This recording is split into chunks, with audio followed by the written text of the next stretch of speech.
இன்றைய தினம் தமிழ்நாடு முதலமைச்சர் திரு ஸ்டாலின் அவர்கள்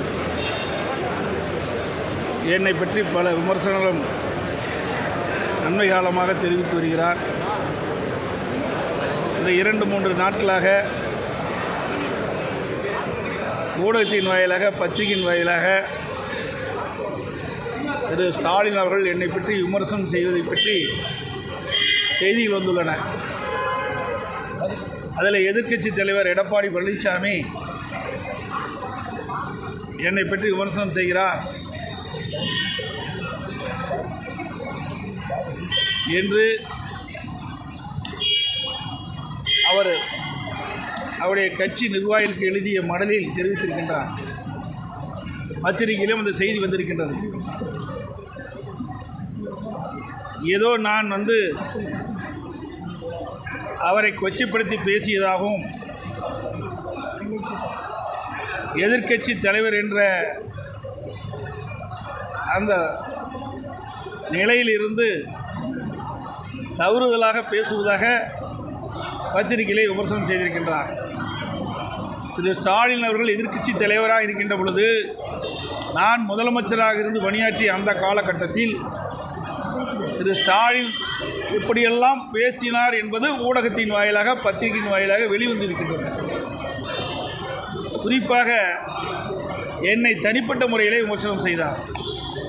எடப்பாடி பழனிசாமி தமிழகத்தினுடைய முதலமைச்சராக வருவதற்கு ஊர்ந்து சென்றார், பறந்து சென்றார் என்றெல்லாம் விமர்சனம் செய்தார். அண்மையிலே விருதுநகர் மாவட்டத்தில் நடந்த அரசு நிகழ்ச்சியில் பேசுகின்ற பொழுது கரப்பான் பூச்சி போல் குறிப்பிட்டிருக்கின்றார். இப்படி ஒரு முதலமைச்சர் தன்னுடைய பதவியை மறந்து, நிலையை மறந்து ஒரு எதிர்க்கட்சி தலைவரை இப்படி விமர்சனம் செய்கின்றார். ஆனால் என்னை பொறுத்த வரைக்கும், அனைத்து இந்திய அண்ணா திராவிட முன்னேற்ற கழக நிர்வாகிகளை பொறுத்த வரைக்கும் எந்த ஒரு எதிர்க்கட்சியினரும் தவறுதலாக நாங்கள் விமர்சனம் செய்வது கிடையாது. ஆனால் எங்களை பற்றி எதிர்க்கட்சியினர், ஆளுங்கட்சியைச் சேர்ந்தவர்கள் எங்களை தவறுதலாக விமர்சனம் செய்தால் அதற்கு தக்க பதிலை அவ்வப்போது கொடுப்போம். விருதுநகர் மாவட்டத்திலே பேசுகின்ற பொழுதும் சரி, பல்வேறு நிகழ்ச்சியில் கலந்து கொண்டு திரு ஸ்டாலின் அவர்கள் பேசும்போதும் சரி, எடப்பாடி பழனிசாமியுடைய ஆட்சியிலே எந்த திட்டமும் நிறைவேற்றப்படவில்லை என்ற ஒரு தவறான கருத்தை தெரிவித்துக் கொண்டிருக்கின்றார். தொடர்ந்து தெரிவித்துக் கொண்டிருக்கின்றார் ஊடகத்தின், பத்திரிகையின் வாயிலாக. இந்த கோயம்புத்தூர் மாவட்டத்தில் மட்டும் அனைத்து இந்திய அண்ணா திராவிட முன்னேற்ற கழக ஆட்சியில் கொண்டு வரப்பட்டு நிறைவேற்றப்பட்ட திட்டங்கள் சிலவற்றை இந்த நேரத்திலே குறிப்பிடுவது பொருத்தமாக இருக்கும் என்று நான் கருதுகின்றேன். அரசு மருத்துவக் கல்லூரி மருத்துவமனையில் 100ஆண்டு விழா கட்டிடம் 290 கோடி ரூபாயில் அதிமுக ஆட்சி தான் கொண்டு வந்திருக்கிறோம். 253 கோடி மதிப்பீட்டில் ராமநாதபுரத்தில் உயர்மட்ட மேம்பாலம் அமைக்கப்பட்டது. 230 கோடி ரூபாய் மதிப்பீட்டில் நொய்யல் ஆறு புனரமைக்கப்பட்டது. 194 கோடி மதிப்பீட்டில் காந்திபுரம் 2 அடுக்கு மேம்பாலம் அமைக்கப்பட்டது. சுமார் 415 கோடி மதிப்பீட்டில் ஈச்சனாரி முதல் பொள்ளாச்சி வரை 4 வழிச்சாலை அமைப்பதற்கு அதிமுக அரசு நடவடிக்கை எடுக்கப்பட்டது. தொண்டாமுத்தூர், பொள்ளாச்சி, மேட்டுப்பாளையம், புளியங்குளம், பல்லடம், அவனாசி இந்த 6 இடங்களில் 6 புதிய அரசு கலை மற்றும் அறிவியல் கல்லூரி கொண்டு வந்து அங்கு இருக்கின்ற ஏழை எளிய மாணவர்கள் குறைந்த கட்டணத்தில் பட்டப்படிப்பு படிக்கக்கூடிய சூழ்நிலையை உருவாக்கி தந்ததும் அதிமுக அரசு. பாலக்காடு, மேட்டுப்பாளையம், அவனாசி மற்றும் திருச்சி ரோடு சாலை 4 வழிச்சாலைகளாக மேம்பாடு செய்யப்பட்டது. ரூபாய் 66 கோடி கவுண்டம்பாளையம், ரூபாய் 41 கோடியில் காரமடை, ரூபாய் 25 கோடியில் போத்தனூர், ரூபாய் 18 கோடி ரூபாயில் ஈச்சனாரி ஆகிய பதில் மேம்பாலம் அமைக்கப்பட்டது. சுமார் 59 கோடி மதிப்பீட்டில் இருகூர் முதல் போத்தனூர் மற்றும் இருகூர் முதல் பீலம் நிலையங்களுக்கு இடையே ரயில்வே கடவு குறுக்கே உயர்மட்ட மேம்பாலம் அமைக்கப்பட்டது. ரூபாய் 3650 கோடி மதிப்பீட்டில் பொள்ளாச்சி திண்டுக்கல் வரை தேசிய நெடுஞ்சாலை திட்டம் அதிமுக அரசால் கொண்டு வரப்பட்டு தற்போது நிறைவேற்றப்படுகின்ற சூழல் இருக்கின்றது. ரூபாய் 131 கோடி மதிப்பீட்டில் தொண்டாமுத்தூர் ஒன்றிய பகுதியில் பவானி ஆற்றிலிருந்து கூட்டுக்குடி திட்டம் கொடுக்கப்பட்டது. ரூபாய் 550 கோடியில் குறிச்சி துணியமுத்தூரில் பாதாள சாக்கடை திட்டம் கொண்டு வரப்பட்டது. ரூபாய் 195 கோடியில் குறிச்சி துணியமுத்தூரில் குடிநீர் திட்ட பணிகள் நிறைவேற்றப்பட்டிருந்தது. இப்படி அதிமுக ஆட்சியில் நிறைவேற்றப்பட்ட திட்டங்கள், அதிமுக ஆட்சியில் கொண்டு வரப்பட்டு நிறைவேற்றப்பட்ட திட்டங்களை திரு ஸ்டாலின் தலைமை கொண்ட அரசாங்கம் ஸ்டிக்கர் ஒட்டி திறக்கப்பட்ட திட்டங்கள். ரூபாய் 750 கோடி மதிப்பீட்டில் பில்லூர் 3வது கூட்டுக்குடி திட்டம் திரு உதயநிதி அமைச்சர் அவர்கள் 11/2/2024 திறக்கப்பட்டிருக்கிறார். இந்த திட்டம் அதிமுக ஆட்சியில் கொண்டு வரப்பட்ட திட்டம்.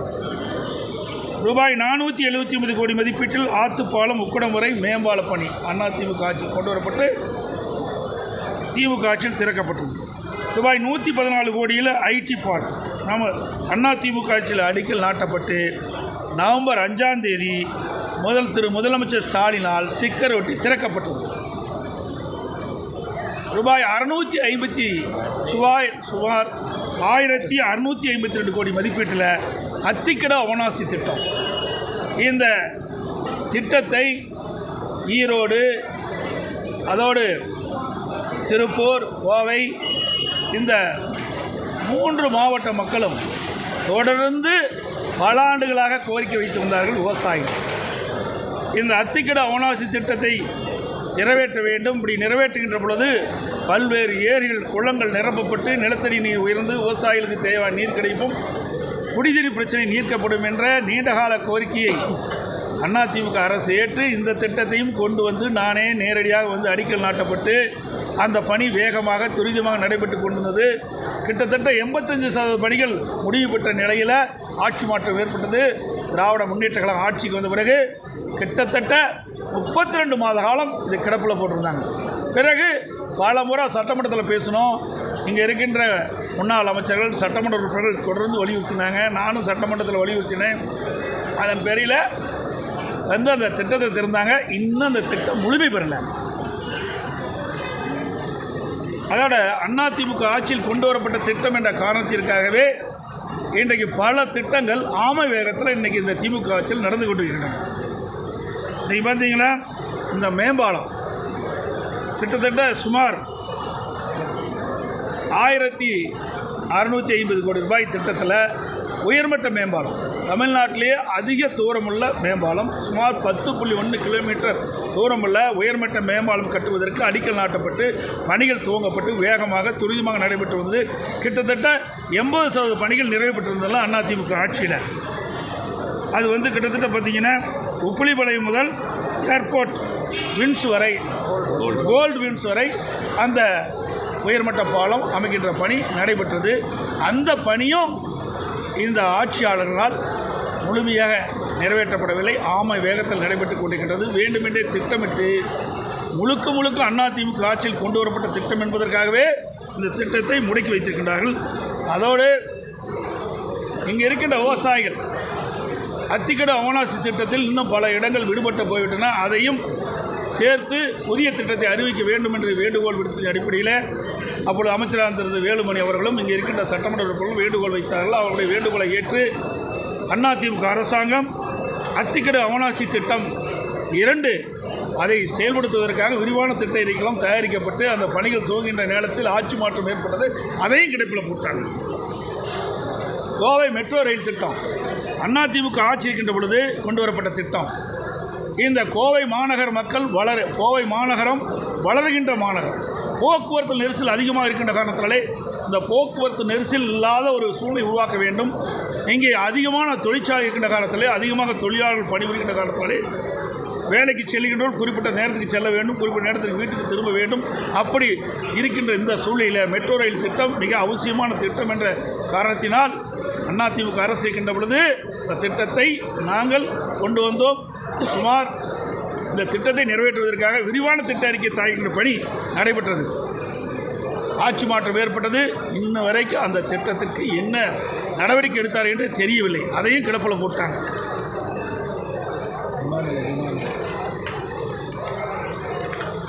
அதோட விமான நிலைய விரிவாக்கம் அதிமுக ஆட்சி இருக்கின்ற பொழுது 99% நில எடுப்பு பணி முடிவு பெற்றது.